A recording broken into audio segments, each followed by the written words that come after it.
I was in the math lounge and I was helping a student with a problem. And I was trying to explain this process, but the first way I explained it wasn't hitting. And so I was like, okay, let's try this again. What if I explain what's going on from this different angle? And that wasn't quite hitting either. And I was like, okay, well, what if we tackled the problem from this angle? And we spent probably an hour and a half working on this problem set. At the end of figuring it out, the person turned to me and said, hey, clearly you really like mathematics and you get really excited when you talk about it. You're clearly a huge math nerd and very talented at it.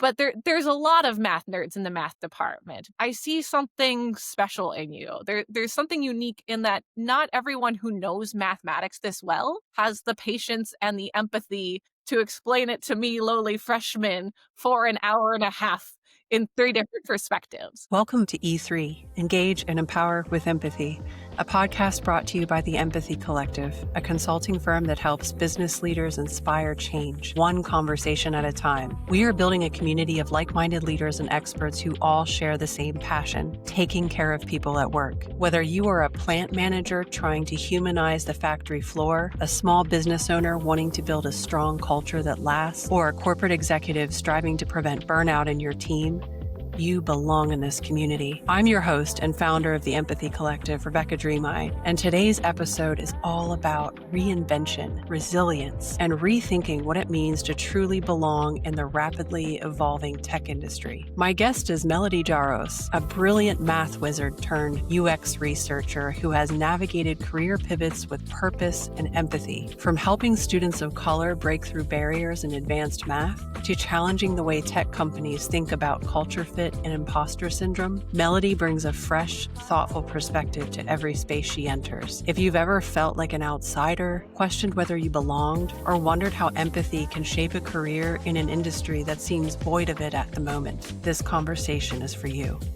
This is E3, Engage and Empower with Empathy. Welcome to the show, Melody. It's really a delight to have you here. I know we've had some conversations a few months ago, and I was really inspired by your background, your math wizardry, your UX research that you're doing. Let's talk a little bit about your journey. So you've had several really interesting career pivots. So maybe you can kind of through what that journey looked like. And I'd love to know, as you were making those pivots, how did empathy guide your decisions and also help you adapt during those transitions? Yeah, absolutely. I feel like if somebody was like looking through like my career history, they'd be like, how does this person get from being like a person with a math degree to like being a UX researcher? These do not seem at all like related fields. And what I like to tell folks is that I've been spending the past 15 years really trying to help teams create innovative user-centered experiences. Growing up, I was a huge math nerd, as a part of mathletes in high school. I love abstract algebra and playing with numbers and that sort of a thing. So early on in my career, I thought that I was just going to go and be an ivory tower mathematician. Like, let's go draw on some whiteboards and do like equations all day. And who knows what the practical application is? It's just numbers are fun. My undergraduate math department had a math lounge. So this was a space where people could come and hang out. Sometimes you'd see the professors there. If students wanted help on their homework or just a space to be, they had, chalkboards, coffee, you name it. It was a nice third space to just be around mathematics. As a huge math nerd, I loved hanging out there. And sometimes I would see students come in and look for help. And I'm naturally a very curious person. So I'd be like, oh, like, what's the problem you're working on? Do you have any questions? Are you getting stuck? There was this pivotal day. I can't remember now if if it was my junior or senior year of undergraduate, but I was in the math lounge and I was helping a student with a problem. And I was trying to explain this process, but the first way I explained it wasn't hitting. And so I was like, okay, let's try this again. What if I explain what's going on from this different angle? And that wasn't quite hitting either. And I was like, okay, well, what if we tackled the problem from this angle? And we spent probably like an hour and a half working on this problem set. And at the end of figuring it out, the person turned to me and said, hey, clearly you really like mathematics and you get really excited when you talk about it. You're clearly a huge math nerd and very talented at it. But there's a lot of math nerds in the math department. I see something special in you. There's something unique in that not everyone who knows mathematics this well has the patience and the empathy to explain it to me, lowly freshman, for an hour and a half in 3 different perspectives. That, like, really hit me as something that I hadn't considered before because I was just like, "I like numbers. I could talk about numbers all day with people because it's just fun, and I like talking with people." And I remember from, like, my side of the experience, I mentioned, describing it from this angle and that angle and the other angle. For me, I was really coming from a place of curiosity of like, what is this student's mental model of mathematics? When the assignment says solve this equation, what are the tools that they have in their tool belt to be like, oh, I could apply this formula, I could draw this graph to try and understand it. When I explained it the first, I'd be like, oh, they don't have the tools to go through this route. So like, let's try a different toolkit, see if these ones work. And really just trying to understand how does their mind work? What are the things that like or don't click? Where's sort of their mathematical foundation? And how can I make it so that like I'm building off of what they already know to help them come up with the answer rather than just like explaining it in the way that makes the most sense to me or what's like the right way or the fastest way, so to speak. So I want to pause there because I think you said something really important, and this is from experience that I've had with teachers and school and math as well. Could be any topic, but math is a really good example where students feel like they're being talked to. Like, this is what you do. Yeah. Here's the approach to the formula, and go do it. And Hmm. and what I love about what you just said is you were literally using empathy, putting yourself in the shoes of that individual and thinking, okay, what is the model in their brain? What tools do they have to solve this equation versus this is the way I, Melody, would do it. Therefore, here's the toolkit and they just throw it at the person and then hope they figure it out.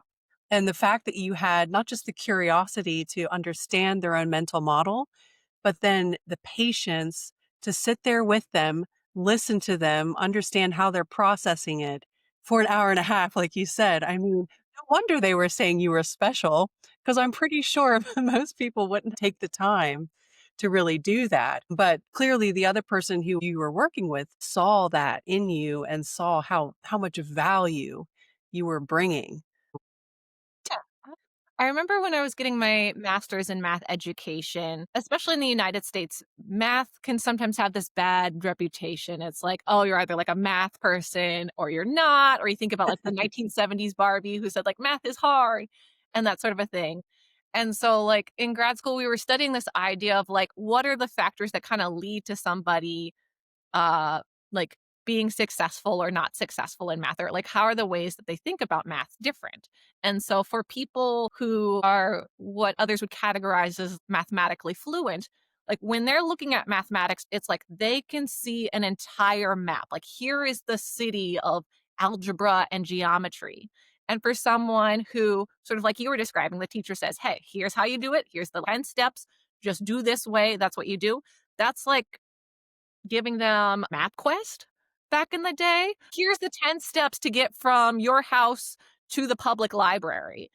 You don't know where any of the other roads are. You don't know if there's like a shortcut or if there's traffic, what you're going to do. You just know this is the route, these are the steps. Elaborating on that mental model and that empathy, I'm really trying to understand what is their map? What are the routes that they know? How can I introduce them to, hey, did you know there's a highway right here? Or there's this side road that could be helpful, but I'm not going to just like throw you to this completely other part of town so that you feel lost. That's a great analogy. I love that. So you're using your math wizardry combined with empathy to help students. So you somehow ended up in UX research. Where did that connection happen? So I thought I was going to be an ivory tower mathematician and just do combinatorics all day long. That moment was a pivot moment for me. And I realized I need to do something with this. This is actually really interesting. And I want to explore this side of me further. So that's when I decided that I wanted to actually switch and do my graduate degree in mathematics education so that I could connect with people, kind of leverage more of that more. But like, I'm the nerd about math, but I'm here to like help you guys, the students, understand this stuff. While I was working on my graduate degree, I had the opportunity to conduct research with a textbook curriculum company.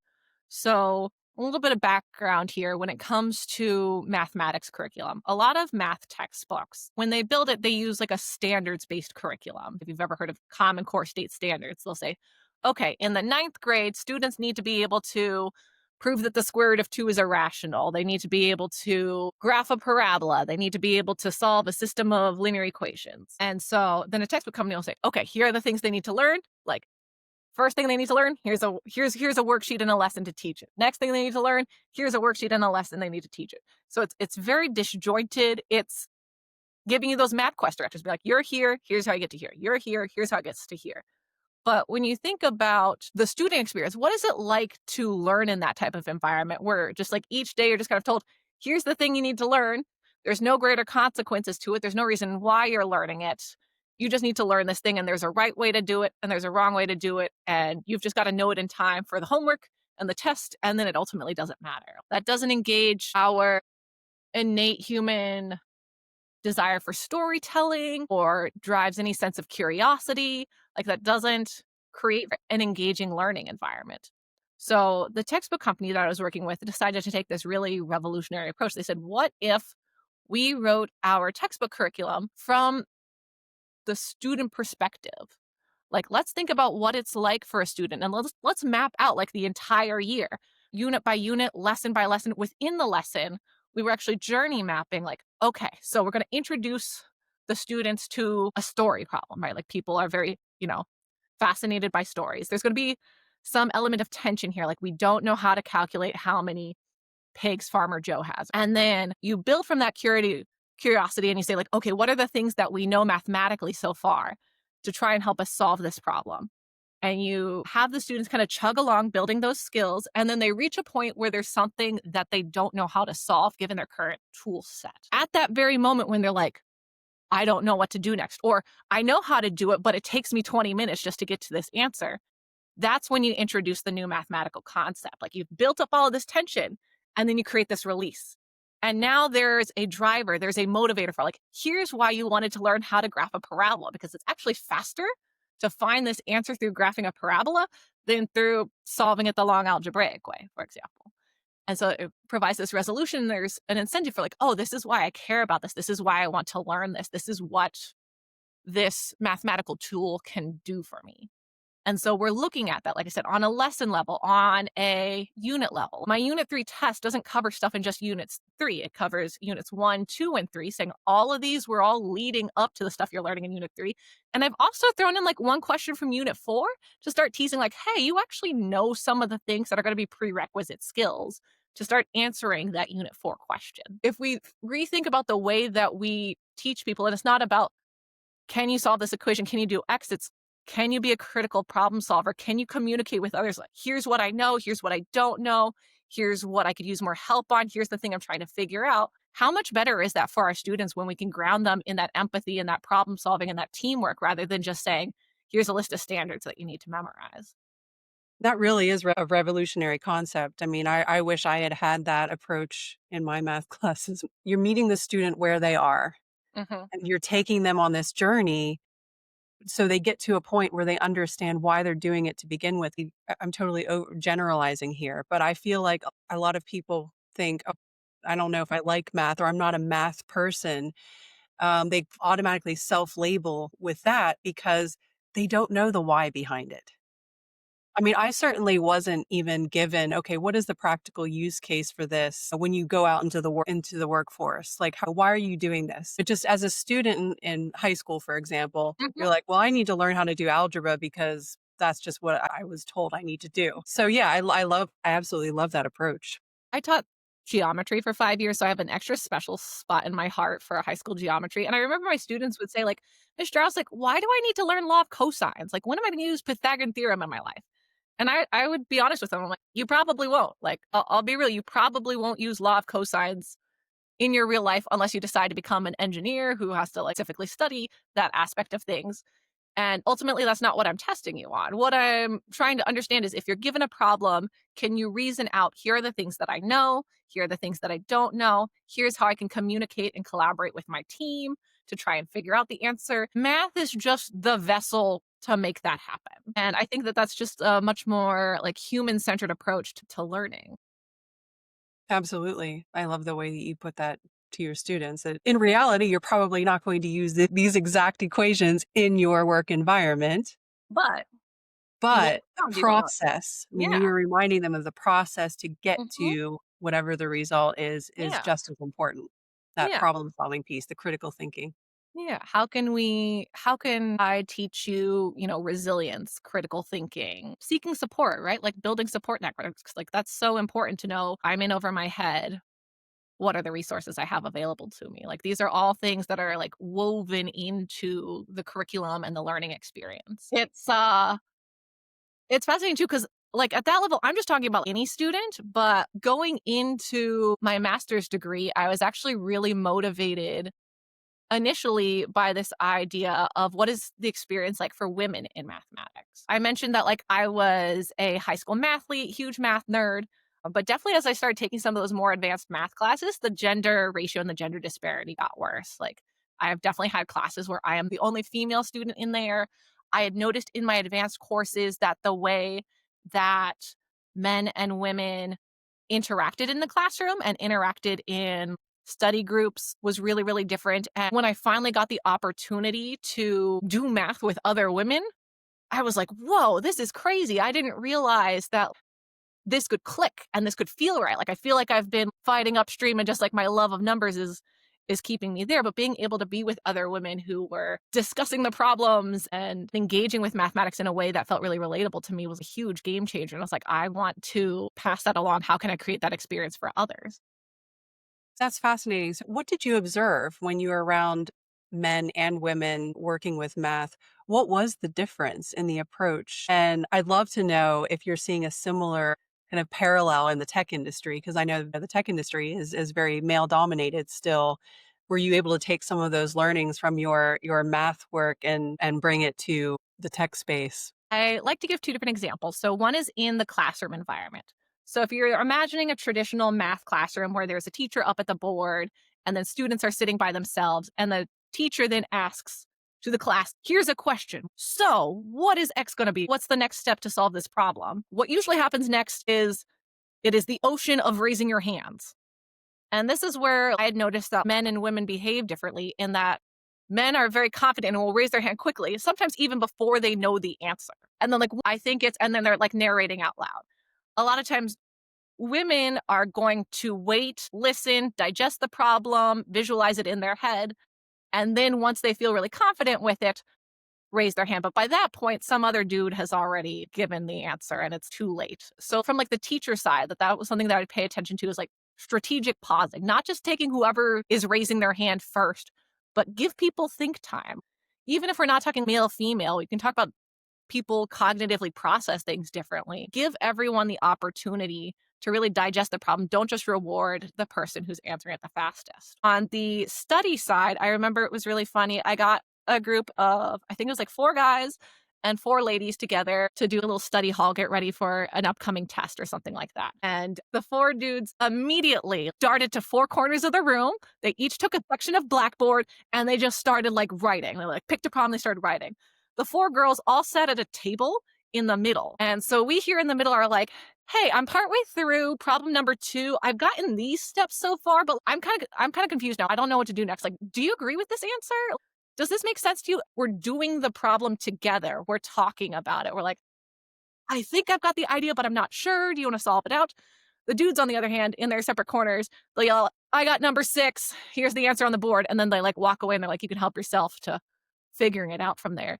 And it's just a very it's a very different dynamic with the ladies. We were all trying to learn together, problem solve together. There's almost like a relationship component there to none of us individually might know how to solve this problem on our own, but like together we can figure it out and we can build a confidence to understand at a really deep level, not just an execution level. So I was very curious about like how can I create spaces for that type of learning and thinking and discussion to happen if that is how some folks process that information. That is so interesting that those are the intuitive responses for a male versus a female in problem solving. Women just come together and collaborate, and the guys go off in their own corners. That is really a really interesting observation. When I entered grad school, I thought I was going to focus on creating spaces that were inclusive for women. And then as somebody who was gifted in mathematics, creating spaces that were inclusive for gifted folks who might have felt like under challenged or understimulated in the traditional math course. Like, how can I get them some of those mathlete level materials to keep them engaged and interested? When I actually entered the workforce, I started working in high need school districts. And when you look at classes that are taught at like the remedial level or the recovery level, the gender dynamics actually switched. It was more often boys who were struggling at those lower levels. Their barriers to engagement were a lot more behavioral. If you think about a traditional female student, they know how to sit down quietly in a desk, raise their hand when called upon. They know how to school, quote unquote. So they might struggle with the content itself or not have had somebody present it in the right way, but they understood that part. Guys were more likely to struggle because they felt the need to like walk around, to incorporate movement into their understanding. They were more likely to blurt out an answer. And so that was more of their barrier to success. And so I actually like really pivoted my framework. And so it's not just about, oh, how do we make it more inclusive to girls or boys? It's how do we make it inclusive to different types of learners and processors? I got to meet students who were English language learners, students whose parents uh, were working on getting their GED and like studying algebra alongside them, students with different types of learning disabilities, or they might have dyslexia, and I'd have to say the numbers out loud to them because they would, like, write them incorrectly on their paper. Just, like, I was exposed to so many different ways that people were thinking about mathematics, thinking about the classroom. It really brought it into my perspective. There are a lot of different ways to show up as a student. How can I have as many different tools in my toolkit to make sure everyone from, like, the super gifted kid to the kid who's failed math all through middle school to whatever is the thing that they're coming with, that they have some way to feel like Miss Jaros's classroom is a safe space where I can learn and that I'm excited to learn. I love that you had that experience with such different backgrounds. That must have been a really helpful toolkit for you when you came, finally came to, into the career where you are now. Yeah. We can talk a little bit about UX, especially for listeners who aren't really familiar with it. But I would imagine empathy, inclusion is very much a pivotal part of that type of work.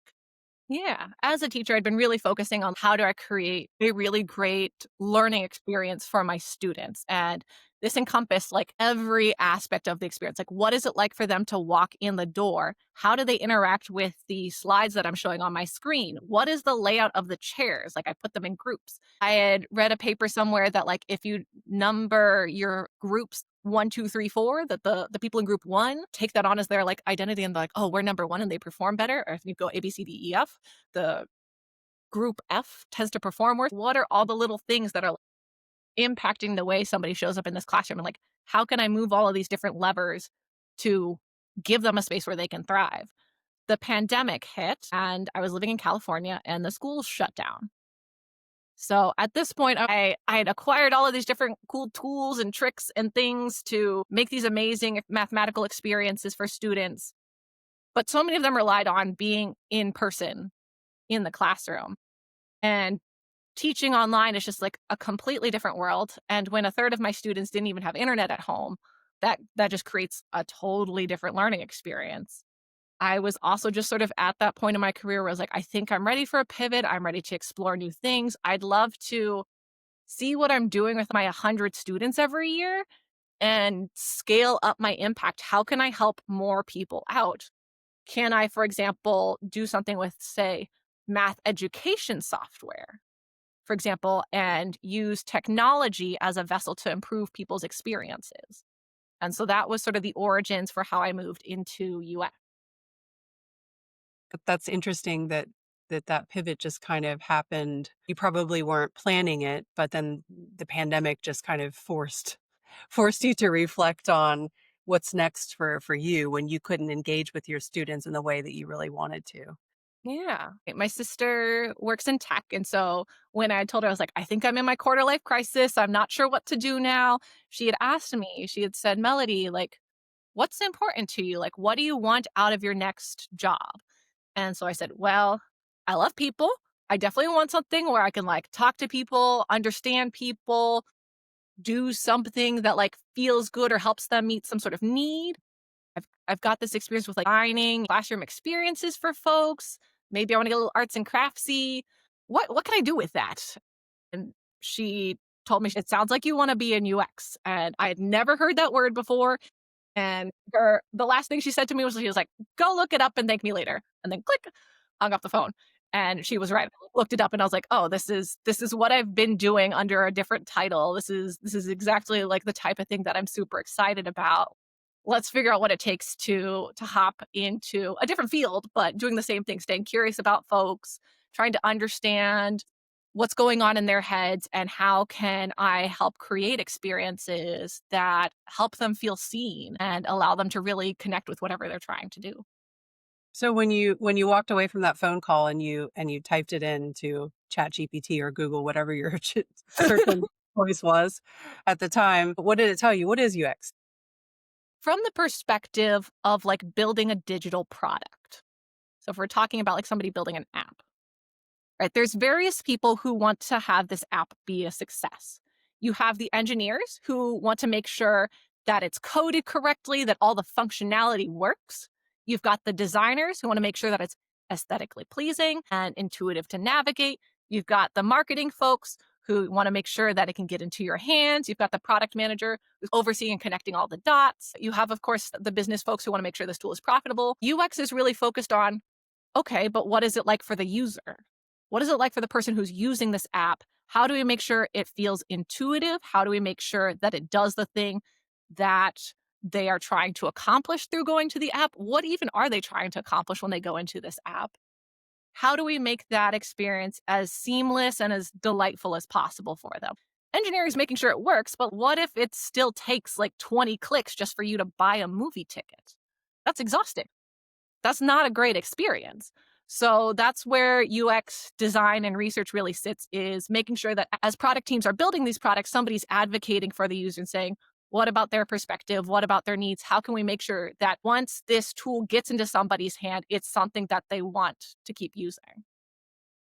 I love this because it reminds me of an interview I had recently with a gentleman who is the CEO of an industrial design firm. And it was a very similar conversation because he said oftentimes clients come to them with this idea of what they think their customer wants with the product.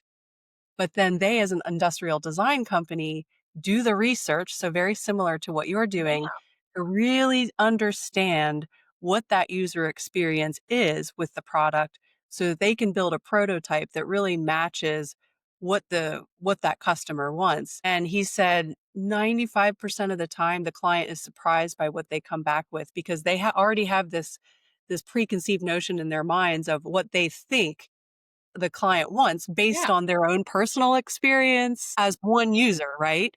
So your job as a researcher for UX is to understand the whole population. And when they're walking into that coffee shop, what makes them tick? What do they want to know? Is it the name written on the cup? Is it the ambiance? Is it where the beans were sourced? So that research is incredibly important because that helps you then design a product that really resonates with the end user, not just one person.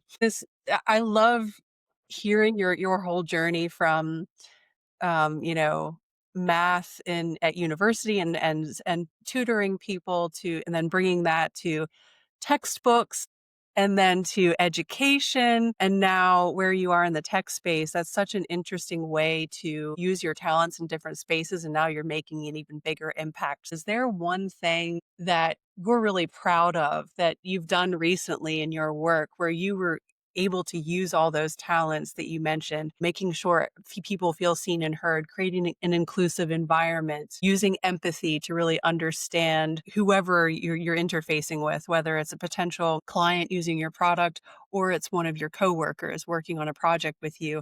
I think in my most recent job switch, I was doing some reflections as I was switching roles. I was like, how can I refine my work, improve my practice? I'm really good at advocating for what the user needs and empathizing with that end user, but I haven't put enough effort into who are the users of my research. Like, what is it that my product manager cares about? What is it that the CFO of my company cares about? What is it that the engineer cares about? How can I make it so that I'm not just nagging them and be like, well, the user says that they want this, so we should do this, guys. Like, I know it's going to make engineering have to bend over backwards to get this thing programmed, but the user says we should do it, so we should do it. in my newest role, I've really tried to focus on understanding who are my colleagues? What's their relationship with UX research? What's their understanding of the user? What's their relationship with the information that I'm bringing to them? Sometimes, as a researcher, I have to be the bearer of bad news, or I joke like, tell people that their baby is ugly, being like, people didn't love the product. I'm sorry. How can I make that a better experience for them? And so one of the things that I'm really excited about right now in my current role is that I'm getting the opportunity to just learn so much more about my colleagues, what type of storytelling clicks with them, how I can share this sort of customer first perspective with folks. I'm the first UX researcher at my current company. Learning what I do and everything is like brand new to them. How can I get them involved and have it not be like, oh, we need to do these 10 steps to properly execute user research. Like really bring them along for the ride. Be like, what do you know about your users? What are the gaps that you have? What are the things that like you think might be true, but you want to actually validate? How can I present that information to you in a way that's actually useful to you? That isn't just like, oh, here's some fun facts about our users, but actually makes your life easier so that you can make a more informed product decision or so that you can know what your next step is. How do I empathize with you? That's a great way to bring all of your talents to your current role. This has been such a fascinating conversation. It's really cool to see someone who's gone from education to tech and what that evolution looked like.